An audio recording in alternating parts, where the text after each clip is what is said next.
presença. Aleluia, aleluia. Irmãos, você crê nessas palavras? Que Ele é o seu tesouro? Que a coisa que você mais ama é a presença dEle na sua vida? Eu acho que a gente precisa cantar as músicas na igreja, fazendo delas nossas.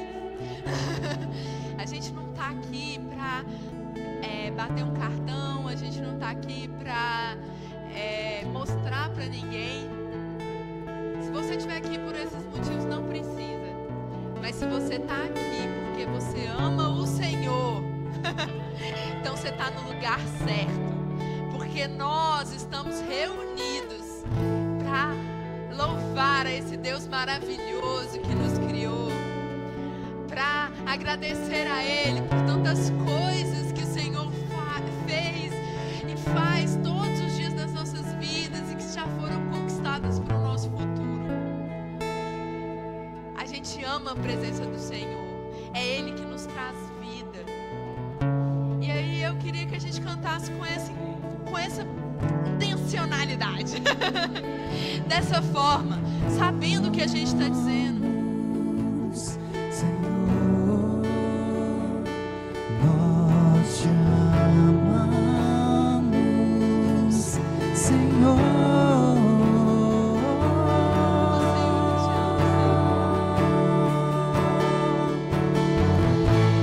Existe uma coisa que eu amo mais que tudo, só tua presença satisfaz, só tua presença.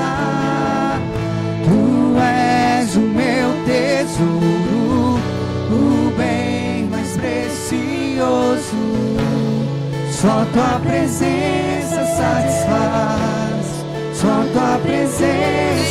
Senhor é o nosso bem mais Existe precioso. uma coisa que eu amo mais que tudo, só tua presença satisfaz, só tua presença. Só no Senhor nós somos Tu és o bênçãos, meu tesouro, o bem mais precioso, só tua presença satisfaz. Aleluia. Só no Senhor nós temos vida, Senhor.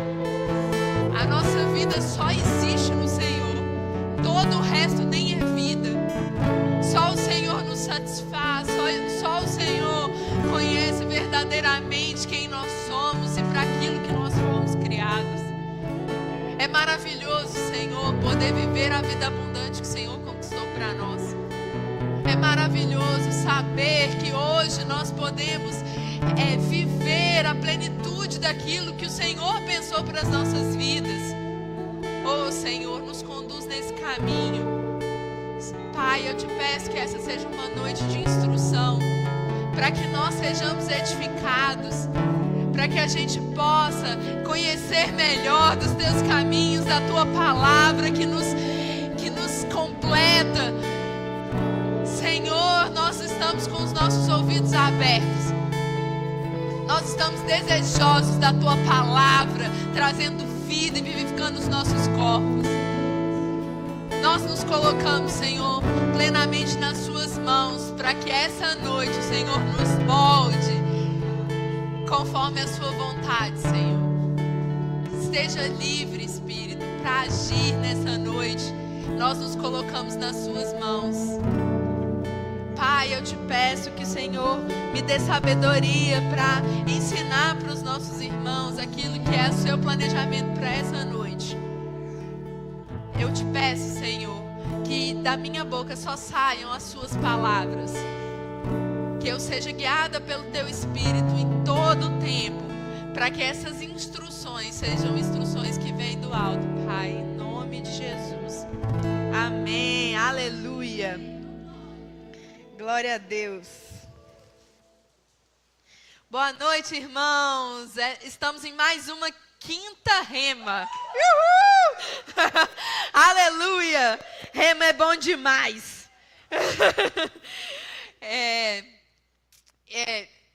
Como vocês sabem, né, a gente está trazendo aulas, umas pinceladinhas do que a gente aprende no Rema nas quinta-feiras esse mês. E hoje ficou a meu cargo trazer algumas das coisas que a gente aprende no Rema. Claro que não vai dar para falar uma matéria inteira, porque é muito conteúdo, né? São 24 matérias que tem 7 dias de aula. O que eu fiz? Assim?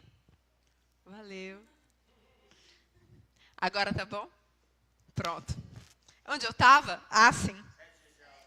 São 7 dias de aula, né, irmãos? Então, não dá para a gente falar tudo que se fala em 7 dias de aulas. Mas eu gostaria de trazer para vocês a matéria que me inspirou a fazer o Rema. Eu vi uma aula demonstrativa, eu nasci de novo na igreja que cedia o Rema, e, né, como uma dessas, só que em outra cidade, e eu já ouvia várias coisas do que se ensinava no Rema, mas teve um momento que deu um estalo. Foi quando um professor deu uma aula demonstrativa de realidades da nova criação. E eu quero falar um pouco sobre essa matéria nessa noite. Trazer para vocês um pouco do que eu aprendi durante a matéria do Rema de realidades da nova criação. E uma das coisas que me inspirou a trazer essa matéria recentemente é que o conteúdo dessa matéria ele ganhou uma nova roupagem para mim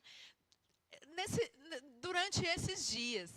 Essa ideia de que nós somos novas criaturas em Cristo, para mim agora está parecendo a revelação mais importante da Bíblia. Tem vários dias que toda vez que eu leio a Bíblia, eu volto para esse ponto de que, gente, como é importante que a gente entenda a nova criatura que nós somos. Porque, na prática, pelo menos eu vejo isso muito na minha vida, na vida das pessoas que a gente traz para aconselhamento, os maiores problemas, as maiores questões, dilemas que nós vivemos nas nossas vidas, são causadas justamente por a gente não entender quem nós somos em Cristo. Porque se a gente entendesse mesmo o que é tudo isso que nós somos, a gente não ia viver 1/10 das mazelas que a gente passa na vida. Então, eu voltei para essa, que foi para mim também a primeira matéria do Rema. O Rema, ele acontece de forma modular. Espera só um minuto, que travou aqui. O Rema ele acontece de forma modular. Então, algumas pessoas têm outras matérias como primeira matéria. Mas, no meu caso, foi Realidades da Nova Criação. E que é maravilhoso, porque essa matéria de Realidades da Nova Criação, ela começa explicando a criação, tudo aquilo que a gente lê lá no livro de Gênesis, e ela começa a trazer que todo o propósito do Senhor que ele teve lá desde o início, foi exatamente o que o Senhor Jesus conquistou para nós, com a obra dele de salvação. E aí, eu queria começar com vocês, lá em Gálatas, no capítulo 6, versículo 14 e 15, que é o apóstolo Paulo, né, que escreveu a carta aos Gálatas. Gálatas 6, 14 e 15, falando justamente isso que eu acabei de dizer para vocês, a importância da gente entender que nós somos novas criaturas. Gálatas 6, 14 e 15, assim. Mas longe esteja de mim gloriar-me, senão na cruz de nosso Senhor Jesus Cristo, pela qual o mundo está crucificado para mim, e eu para o mundo. Pois nem circuncisão é coisa alguma, nem a incircuncisão, mas o ser nova criatura. O apóstolo Paulo, irmãos, ele era um homem celebrado no velho homem dele.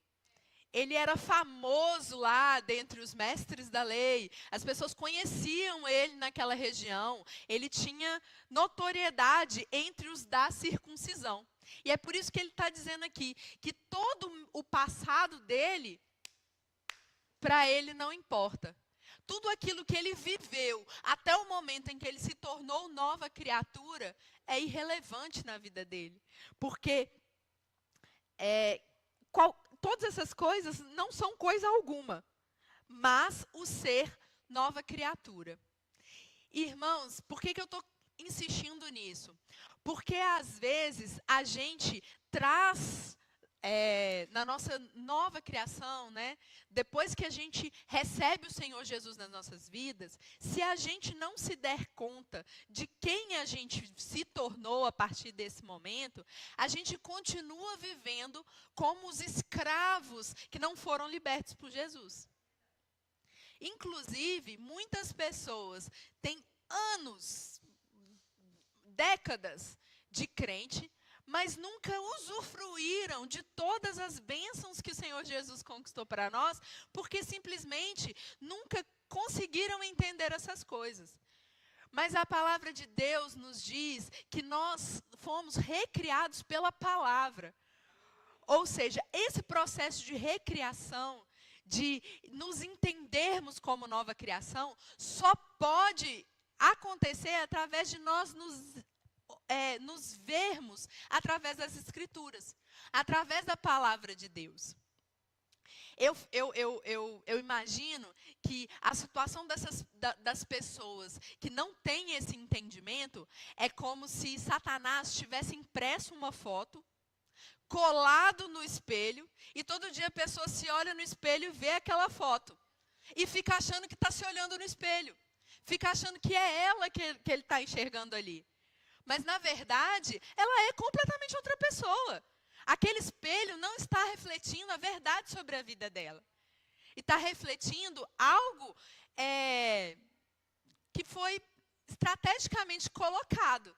E a imagem que Satanás projeta para a gente, normalmente, é uma imagem que não tem absolutamente nada a ver com o que Cristo fez por nós.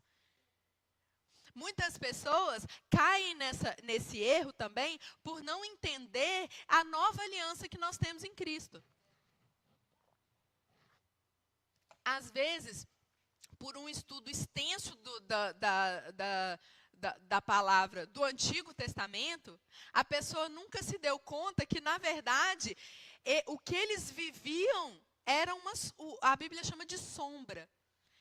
Como que é uma sombra? Quando você vê só a sombra da pessoa, você consegue entender que é uma pessoa. Normalmente você vai ver que ela possui braço, que ela tem um rosto. Mas você não consegue ver realmente todos os detalhes daquela pessoa. Qual a cor dos olhos? Qual a cor do cabelo? Se ela está sorrindo? Se Deus está sorrindo para você, você não sabe? Porque você só está vendo uma silhueta. E é por isso que é importante a gente checar na palavra e entender toda essa nova criação que agora nós vivemos em Cristo Jesus. Mas para a gente entender a nova criação, vamos entender a primeira criação. E aí eu queria que a gente abrisse então lá em Gênesis.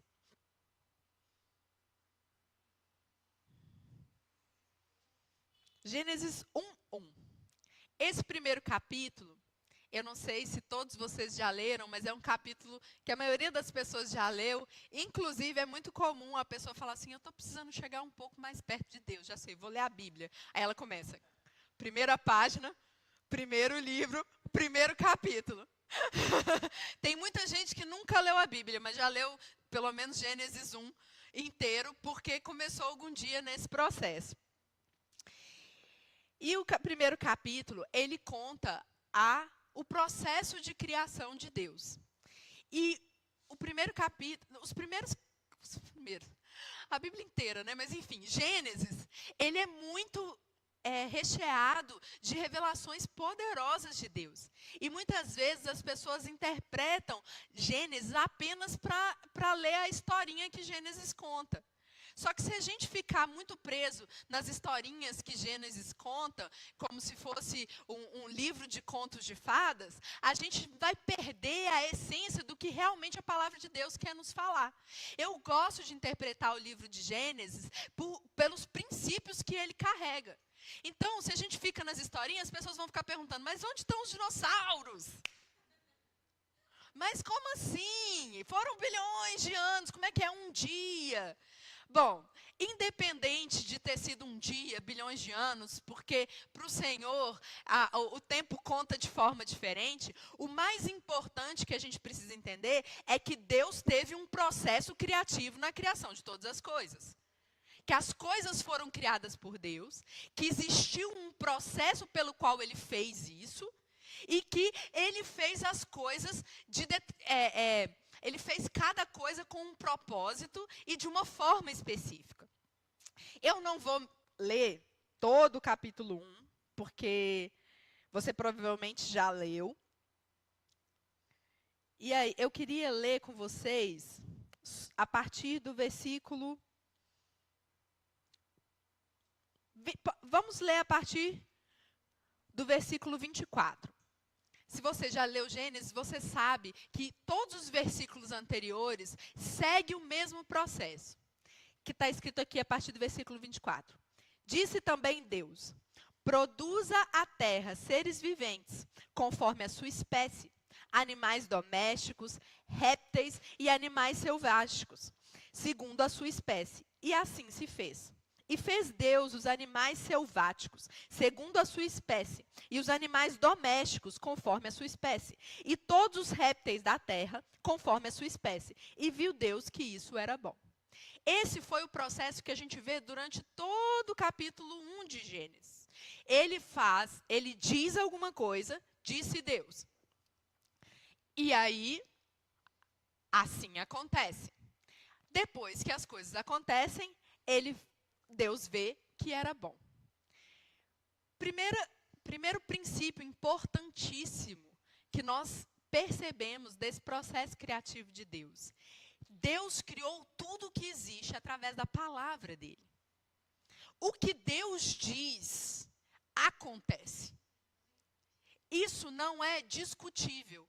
A palavra de Deus, ela tem exatamente a mesma força e o mesmo poder de qualquer uma das leis da física. Se eu pegar e soltar esse celular, ele vai cair, porque a gravidade vai fazer ele cair. Todas as vezes que eu soltar, vai cair. Qualquer coisa que eu soltar, vai cair, porque a gravidade continua funcionando. E isso não tem jeito de mudar. Os aviões voam, mas eles se utilizam da gravidade para poder voar. Aí eu não vou entrar nesse projeto, não vou te explicar por que os aviões voam, mas eles justamente utilizam da gravidade e da pressão atmosférica para fazer um negócio muito louco que faz eles voarem. Mas tudo segue a lei da gravidade. E a palavra de Deus é exatamente como todas as leis que Ele criou. Ele falou, acontece. E isso é muito importante. É importante a gente entender que todas as coisas foram criadas através da palavra. Porque a palavra se fez carne e tabernaculou num corpo de homem. O verbo era Deus e estava com Deus.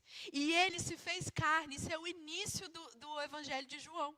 Contando a história de quem? Do nosso maravilhoso Senhor Jesus Cristo. Então, esse poder de Deus, a palavra é uma pessoa que fez toda essa obra maravilhosa que nos tornou novas criaturas. Olha o poder do nosso Senhor Jesus. Ele é a própria palavra de Deus. Essa palavra que criou tudo que existe. Todo esse processo criativo. Deus disse e não tem possibilidade. Acontece.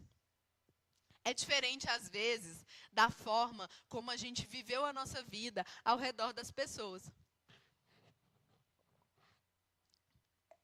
Muitas vezes, a gente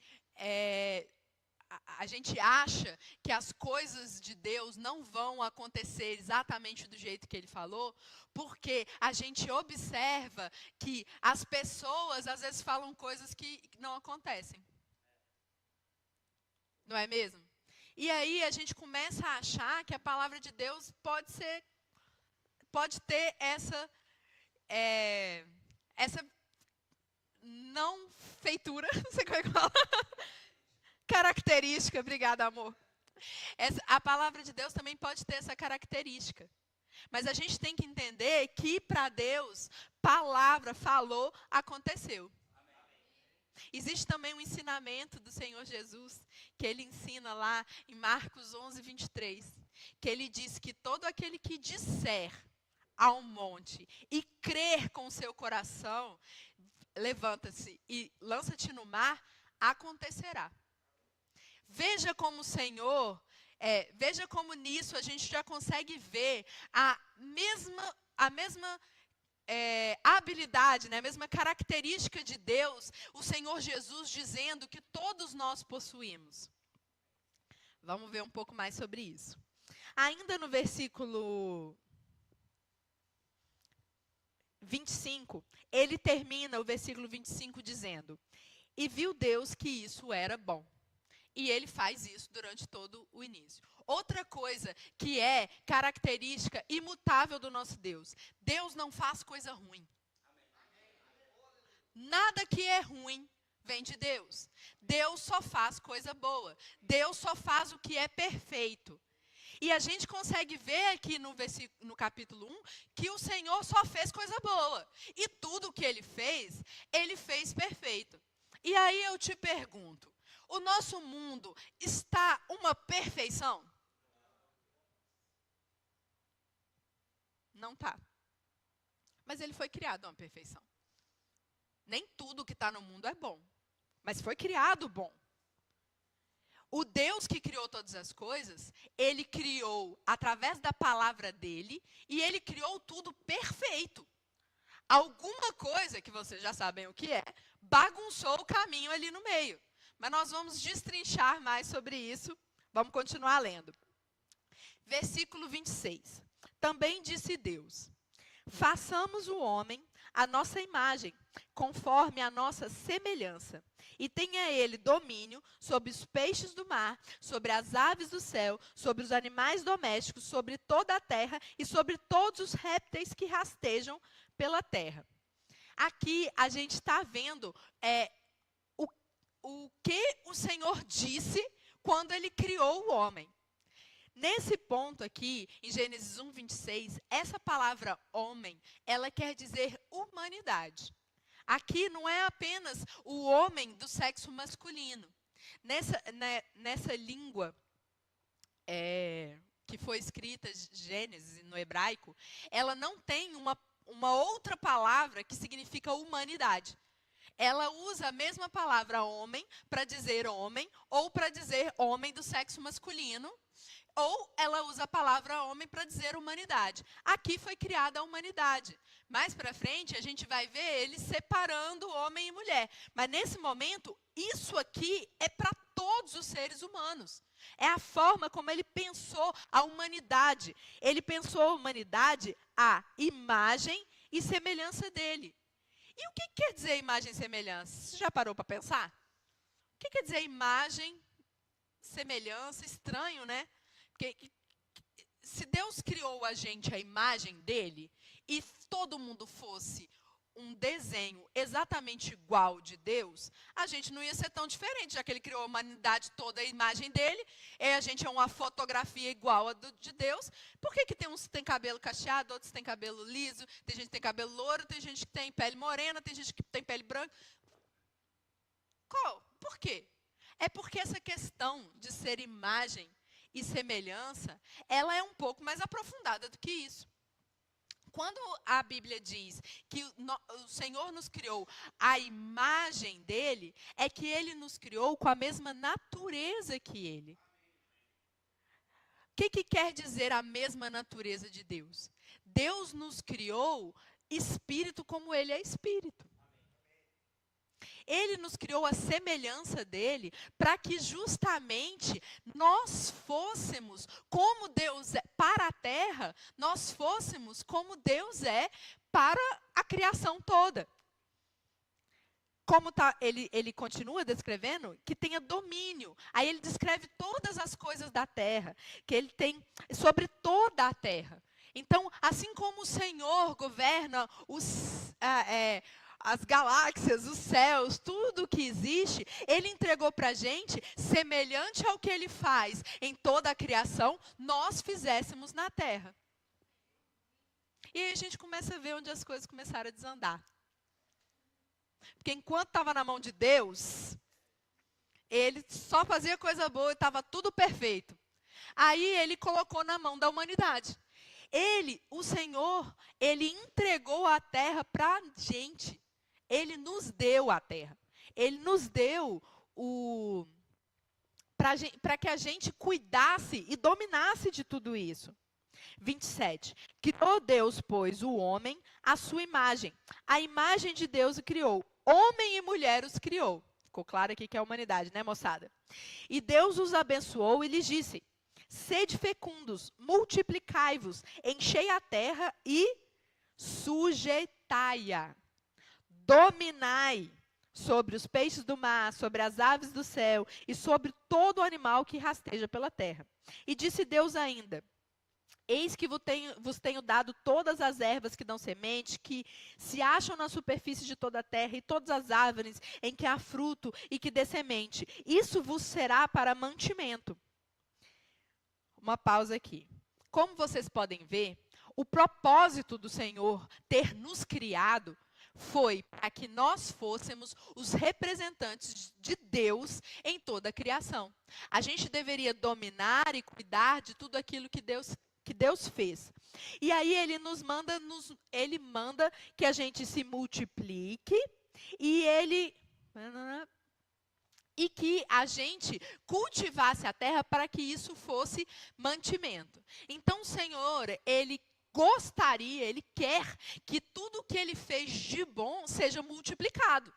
A ideia do multiplicai-vos é que a gente perpetuasse essa criação que Ele fez com tanto carinho, e você vê que Ele gasta muito menos explicando como Ele criou todas as coisas, e Ele gasta muito mais tempo explicando como foi criada a humanidade. A gente vê isso ainda melhor em Gênesis 2, sobre que Ele destrincha mais a criação da humanidade. Ele fez com tanto carinho os homens, para que esse homem, do jeito que Deus criou, fosse perpetuado, multiplicado. Isso a gente guarda esse conceito, porque... Não, peraí, vou dar um spoiler. Essa ideia de multiplicar, a gente pode e precisa trazer para essa nossa nova realidade hoje. Porque a nova realidade em Cristo Jesus, sermos nova criatura, é voltar para o propósito original do que o Senhor criou para que a gente fosse. Deus não mudou de ideia. Ele não criou a humanidade desse jeito e pensou assim: não, isso eu fiz, mas eu acho que não foi uma boa ideia, agora eu quero que a humanidade seja de outro jeito. Não, sempre foi para ser desse jeito. Algo bagunçou ali no meio do caminho, mas a ideia é que nós sejamos resgatados para essa condição. E essa condição também nos diz que a gente se multiplique. E isso pode ser considerado, obviamente, com a habilidade humana de gerar bebês, mas isso também pode ser trazido para a ideia de que a gente multiplique os homens recriados. Que a gente leve o Evangelho e faça com que isso se expanda e recrie a condição original da criação. Em que os seres humanos, criados por Deus, na condição perfeita de criação, possa dominar o mundo e arrumar a bagunça que está rolando por aí. Amém? E ele termina o versículo 29 dizendo: isso vos será para mantimento. Essa é uma outra condição que sempre foi a vontade de Deus. Deus não é um Deus de escassez. Deus não é um Deus de pouca coisa, não. Se você observar a criação, né, a natureza, a gente consegue ver a abundância que a nossa natureza tem. A natureza, em Romanos diz que a natureza ela dá testemunho de Deus. Ela nos mostra das maravilhas, ela representa as maravilhas que o Senhor é capaz de criar. Veja quantos milhões de espécies existem. Toda a riqueza que existe no mundo, ela já estava aqui desde Gênesis 1. Desde o capítulo 1, o Senhor criou todas as riquezas que existem. Todo o ouro, toda a prata, todas as pedras preciosas, todas as qualidades de planta. Tudo isso o Senhor criou para que a gente tivesse condição de usufruir dessa vida. O Senhor Jesus, ele nos diz de uma forma diferente sobre isso, dizendo que Ele veio para que a gente tivesse vida e vida em abundância. Não é regrada, não é pouquinha, não é mal feita, é abundante. Desde o início o Senhor criou de forma abundante. O Jardim do Éden é um negócio maravilhoso, é um lugar mesmo de delícias.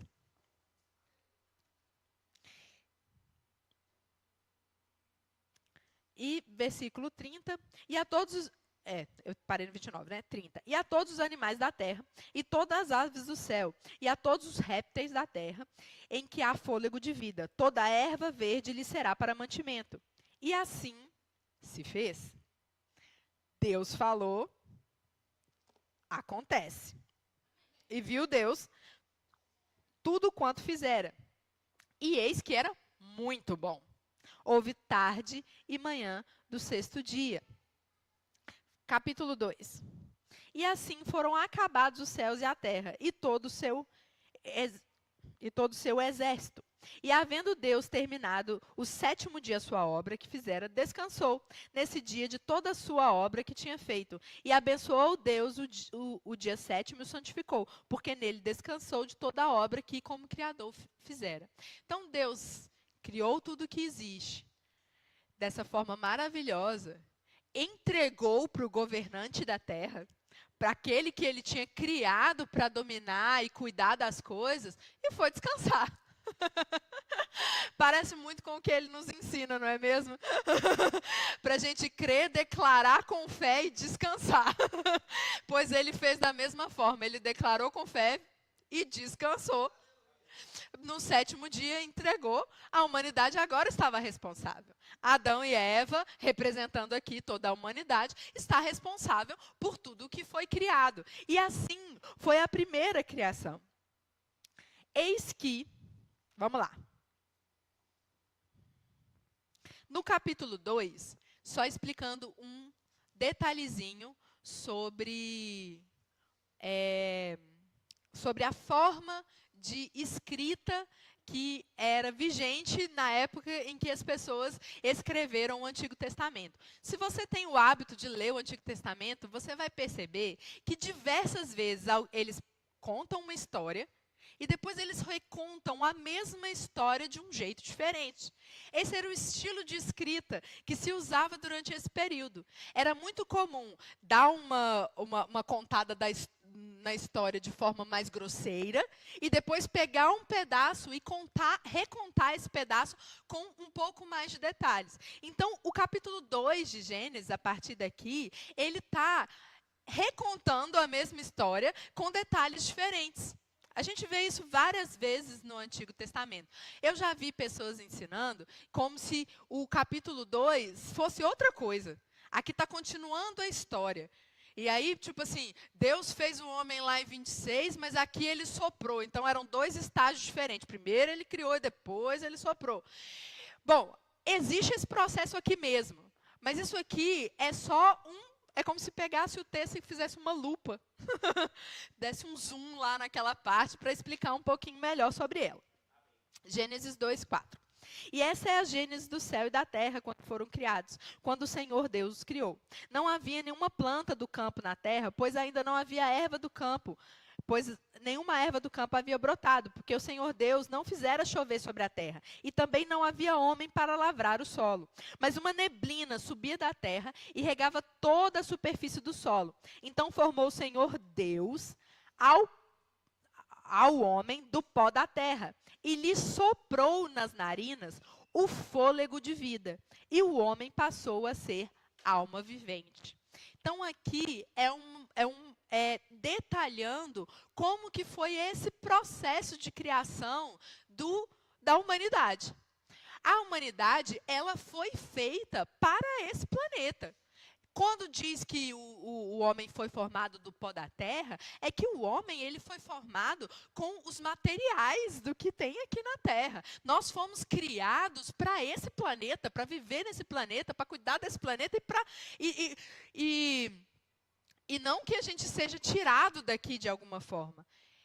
Eu sei, existem várias passagens bíblicas falando sobre nós sermos tirados, sobre nós irmos para o céu. E sim, isso se você, acredito que você vai ser um aluno do Rema, se você já não foi, você vai entrar no Rema e você vai ter uma matéria maravilhosa chamada Escatologia, que estuda justamente sobre as profecias do final dos tempos, que vai te explicar direitinho sobre tudo isso. Mas se você, dando um spoilerzinho, e se você quiser ler lá no final, né, já que nós falamos das pessoas que têm o hábito de pegar a Bíblia e ir lendo página por página, se você ler as últimas páginas, lá em Apocalipse, lá nas últimas páginas da Bíblia, você vai ver que o final da Bíblia é a gente na terra, recriada, novos céus e nova terra. Sabe essa belezura aqui que o Senhor criou? Glória a Deus, vai voltar a ser desse jeito, moçada. Amém. Eu também acho um aleluia. Eu acho um aleluia, a Bíblia fala que a criação acha um aleluia. Porque a criação arde pela manifestação dos filhos de Deus. A criação está desejosa de passar por essa transformação, assim como a gente também está. Mas para isso, a gente ainda tem um processo que nós estamos vivendo agora. E a gente não pode pular essa etapa. Amém? Então formou o Senhor Deus o homem do pó da terra. E lhe soprou nas narinas o fôlego de vida. E o homem passou a ser alma vivente. Então, irmãos, neste momento aqui, a gente vê 3 pedacinhos do homem que é muito importante que a gente entenda, né, como que funciona essas 3 dimensões do homem, para que a gente entenda muita coisa na Bíblia. Porque se a gente não entende o que é cada coisa e qual que é a tendência de cada uma dessas dimensões, a gente acaba vacilando e dando atenção para o lado errado. O homem, como nós vimos, o Senhor formou ele do pó da terra. Então, nós temos um corpo, amém? Fomos formados, o Senhor formou o nosso corpo. E Ele soprou nas narinas o fôlego de vida. Esse fôlego de vida que o Senhor soprou e transformou o homem em alma vivente, esse fôlego de vida foi, pensa comigo, o que Deus está fazendo? Ele está jogando um pouco dele lá dentro, não é? Ele está indo um pouco dele. O que isso quer dizer? Deus é espírito. Ele está implantando o espírito no homem. Um homem que tinha um corpo formado do que é natural na terra, do que é visível, ele recebeu fôlego de Deus, o Espírito. E aí ele se tornou o quê? Alma vivente. Então, nós somos nós temos um corpo, mas o que a gente é mesmo é espírito. E a gente possui também uma alma. Agora bugou, né? Espírito, alma. Realmente. Queria ler com vocês lá em Hebreus, no capítulo 4, versículo 12. Porque esse negócio de alma e espírito... Ô, gente. Hebreus 4, 12.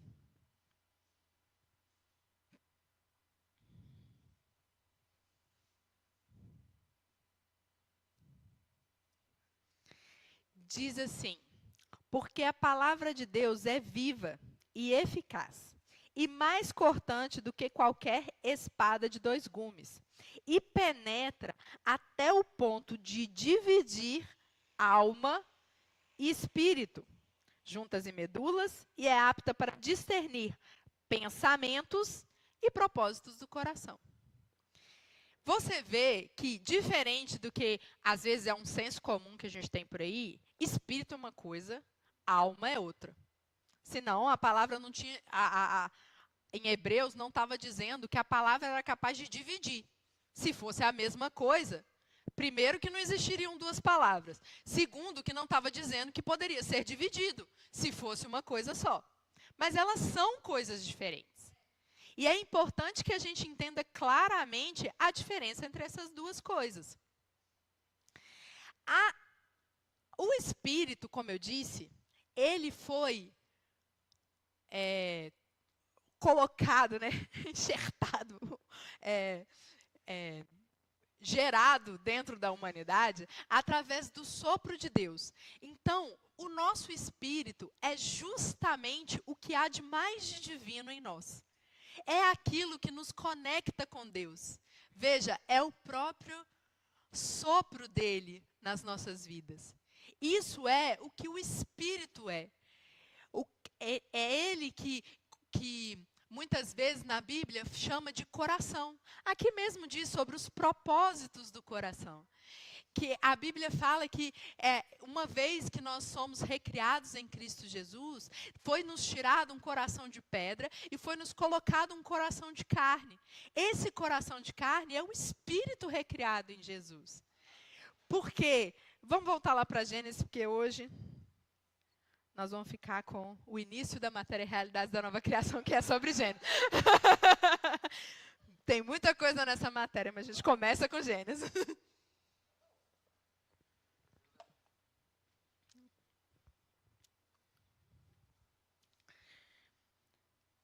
Eu não vou ler de 8 a... Vamos ler o capítulo 3, porque eu não vou ler o resto, porque ele está falando sobre a criação da mulher, e isso não é pertinente para a matéria de hoje. Mas vamos ler o capítulo 3, que diz assim: Mas a serpente... Ah, não, peraí, tem uma parte importante demais antes.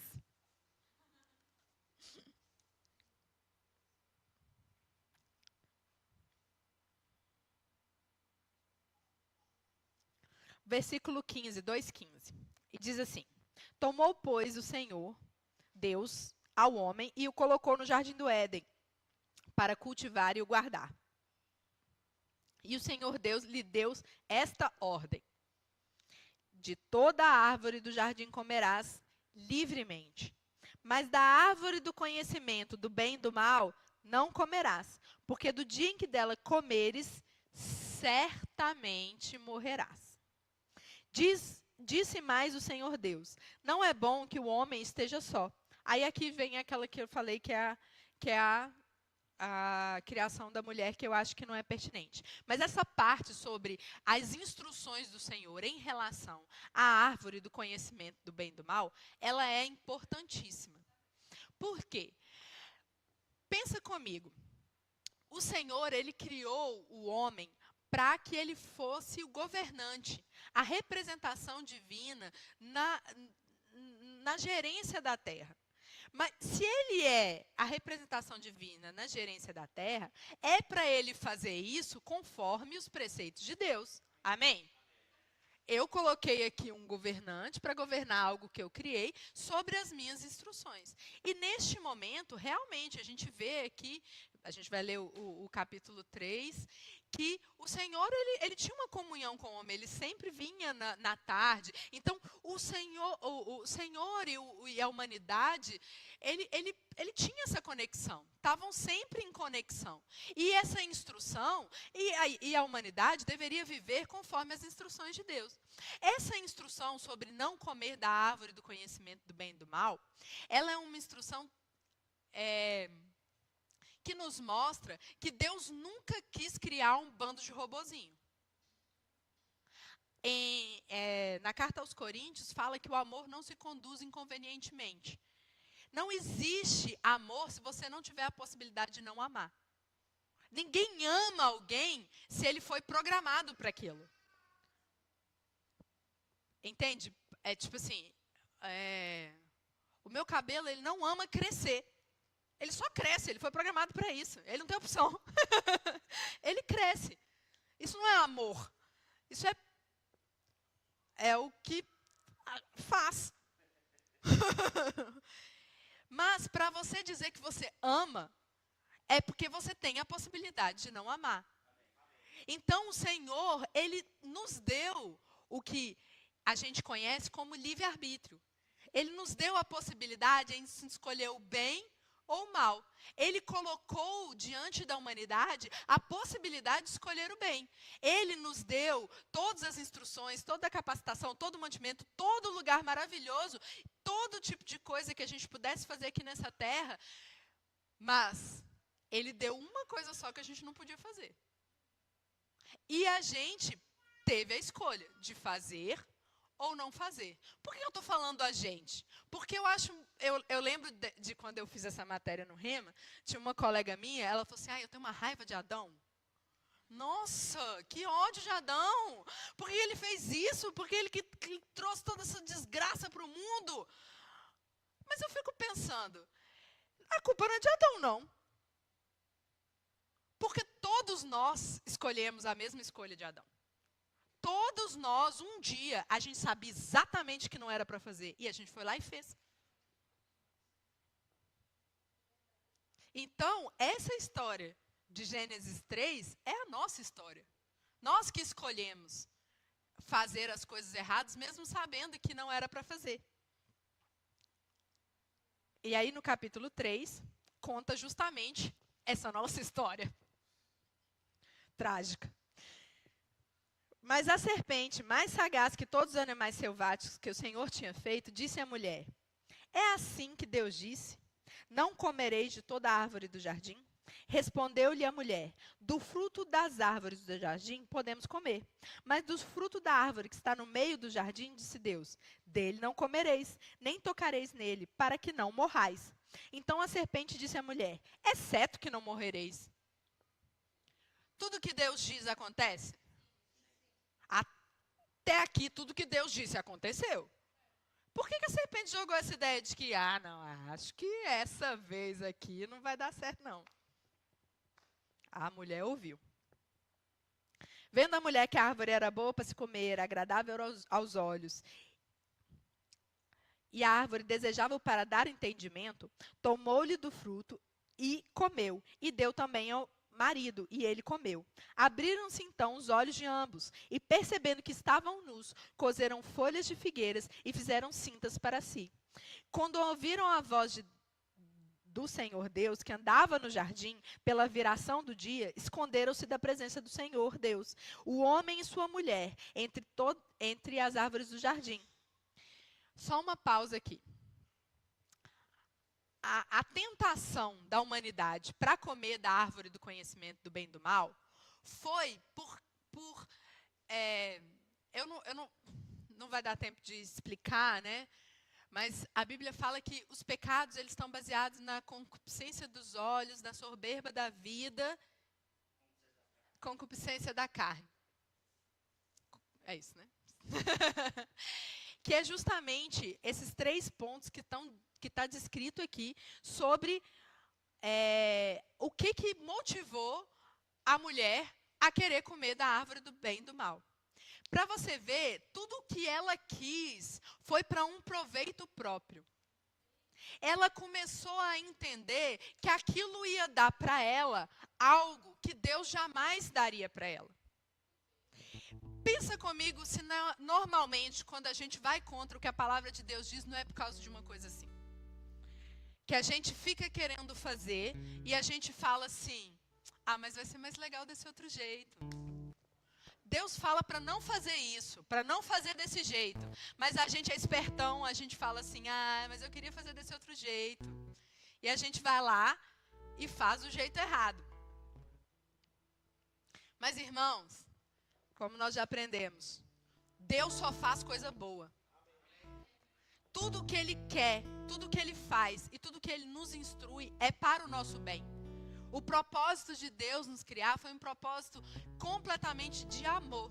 Então, se a gente começa a olhar com os olhos de Eva para as coisas, de que pode ser que desse outro jeito, que é diferente do que Deus está falando, vai ser mais gostoso, a gente está enxergando as coisas da forma mentirosa de Satanás, que diz que certamente você não morrerá.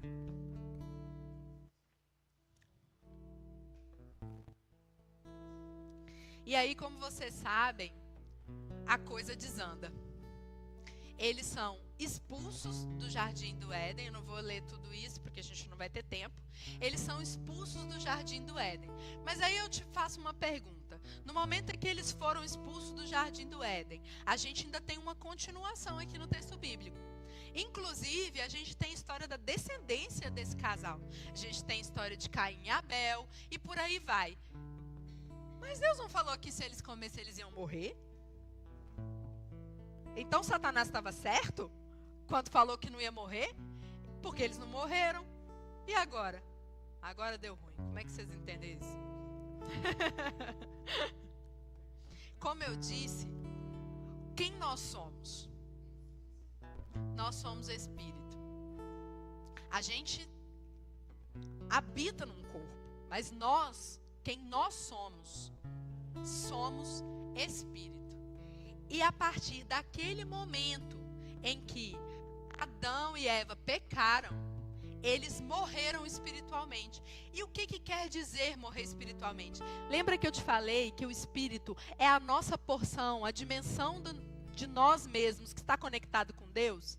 Você vê que, de acordo com a história que nós estamos lendo, eles foram expulsos do Jardim do Éden. Eles perderam a possibilidade de ter comunhão com Deus e de participar de todas as delícias que Deus tinha proporcionado. É isso que acontece quando a gente toma a decisão de Eva. É isso que acontece no dia em que a gente decide pecar. Porque é uma decisão que nós tomamos. Neste dia, nós morremos espiritualmente. A gente perdeu completamente a conexão com Deus. E essa morte espiritual faz com que a gente passe a viver a nossa vida completamente à deriva do planejamento de Deus. E como eu disse, o Senhor Jesus, Ele, através da obra de Cristo, Ele nos troca o nosso coração. Ou seja, Ele refaz essa conexão. O que antes estava morto, porque pedra não está vivo, o que antes estava morto, agora está vivo e conectado com Deus. Então a única forma de nós termos acesso ao nosso espírito é, uma vez, participantes da obra de Cristo sobre as nossas vidas. Que fez o que com a gente? Nos tornou nova criação. E aí eu queria ler com vocês, lá, 2 Coríntios, no capítulo 5, a partir do versículo 15.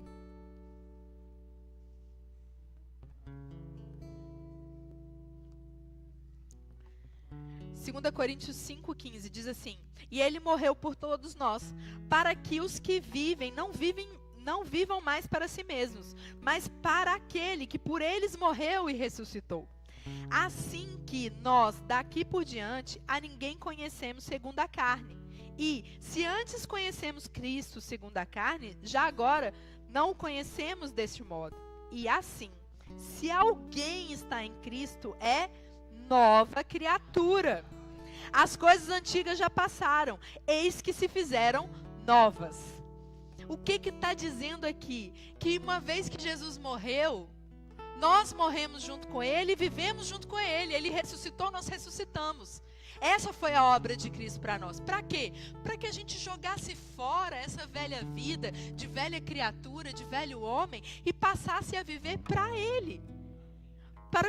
Para que os que vivem, ou seja, os únicos que estão vivos de verdade, porque são os únicos que agora têm um coração de carne, estão reconectados com Deus, para que os que vivem não vivam mais para si mesmos, mas para aquele que por eles morreu e ressuscitou. Para que a gente não viva mais nesse conceito de Eva, de que as coisas sem ser com Deus é melhor. Aí o versículo 16, ele fala sobre esse paralelo, sobre conhecer Jesus, porque ele está fazendo essa carta falando com pessoas que conviveram fisicamente com Jesus na terra. Então ele está dizendo que nem a Cristo mais a gente conhece da mesma forma. Porque agora, nesse ponto de 2 Coríntios, já é um Cristo ressurreto. Então, se Cristo a gente não vê mais da mesma forma, nós, de forma alguma, somos mais as mesmas pessoas. Agora a gente vive o quê? Vive conforme a criação original de Deus, que é viver em comunhão com Ele. viver com Ele nos instruindo, nos conduzindo nessa vida que Ele pensou para nós, em que nós temos todo um jardim do Éden à nossa porta, todo o mantimento que a gente puder cultivar. Mas isso é feito através desse entendimento, porque assim como a palavra é que criou tudo que existe, é a palavra que nos recria através desse conhecimento dessas verdades. E a nossa alma é justamente aquilo que nos traz entendimento das coisas. É onde estão nossos sentimentos. É onde estão a nossa sinapse, sei lá se é isso que eu falo. A nossa racionalidade. É a nossa alma que nós trazemos em sujeição para que ela obedeça ao Espírito. A sua alma é quem toma a decisão de Eva ou não. A sua alma é que vai dizer, não, agora eu como nova criatura não vou me prestar mais a esse tipo de coisa. Agora eu vivo para aquele que morreu por mim. A carne, por outro lado, ela é uma carne que ainda vai ser renovada. A carne, infelizmente, uma vez que nós ainda estamos nessa condição de mundo caído, a nossa carne ainda não foi renovada. A nossa carne é cheia de paixões, cheia de vontade, que a gente precisa trazer em sujeição. E para terminar, para eu não me alongar muito mais, eu queria, nem precisa abrir, está escrito lá em Gálatas 6:8, que diz uma coisa terrível. Diz assim: quem semeia para a carne, da carne colherá destruição. Mas quem semeia para o Espírito, do Espírito colherá vida eterna. Então, a nossa alma precisa estar mais interessada nas coisas do Espírito, mais semeando para o Espírito, para que a gente viva realmente todas as realidades dessa nova criação que nós somos. Acessando novamente essa posição maravilhosa que a gente nunca deveria ter saído. E eu vejo que essa é uma dos princípios básicos para a gente viver a vida abundante que Jesus nos conquistou para nós.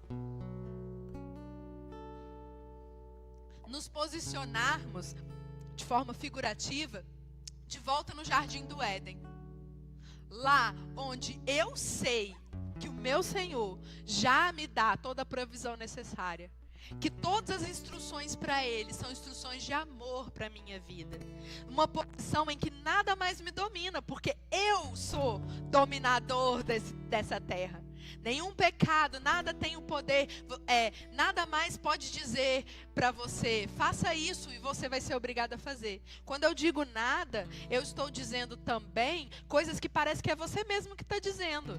As suas próprias vontades não te dominam mais. Porque agora o Espírito de Deus habita dentro de você, para que você domine sobre o que é terreno, sobre o que é natural. Isso é ser nova criatura em Cristo. Tem muito mais para se dizer, mas a nossa aula de hoje acabou. E se você se você quer viver os melhores, a melhor vida possível, eu realmente indico que você aprenda o que a palavra de Deus diz sobre você. E, obviamente, um dos melhores lugares para você aprender isso é estudando numa escola como o Rema, que está aí com matrículas abertas, amém?